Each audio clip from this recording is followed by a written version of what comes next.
జిల్లాలోని 7 మండలాల పరిధిలోని 56 రెవెన్యూ గ్రామాలు వస్తున్నాయి. కందుకూరు, ఇబ్రహీంపట్నం, యాచారం, కడ్తాల్, ఆమన్గల్, మహేశ్వరం, మంచాలం మండలాలు ఫ్యూచర్ సిటీ పరిధిలోకి రానున్నాయి. దీంతో ఇటు శ్రీశైలం హైవే, అటు నాగార్జునసాగర్ హైవే వైపు భారీగా అభివృద్ధి జరిగే అవకాశం ఉంది. తాజాగా ప్రభుత్వం ఏర్పాటు చేసిన future city development authority fab సిటీతో పాటు తుక్కుగూడ, ఇబ్రహీంపట్నం, మహేశ్వరం, శంషాబాద్ పరిధిలో కొత్త లేఅవుట్లకు, వెంచర్లకు, భారీ నిర్మాణాలకు పర్మిషన్లు ఇచ్చేందుకు ఏర్పాట్లు చేస్తోంది.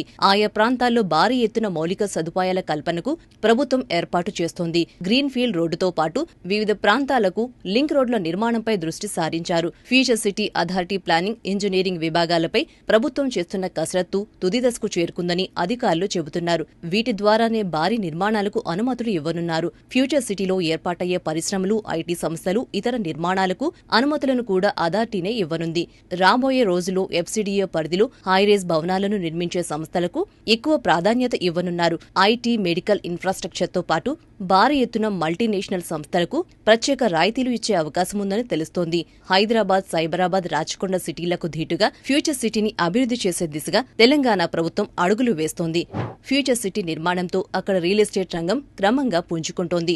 జాతీయ, అంతర్జాతీయ సంస్థలు తమ కార్యాలయాలను ఏర్పాటు చేస్తుండటంతో భూముల ధరలు పెరుగుతున్నాయి. ఇప్పటికే ఇక్కడ ఎకరం 1.5 కోట్ల నుంచి 3 కోట్ల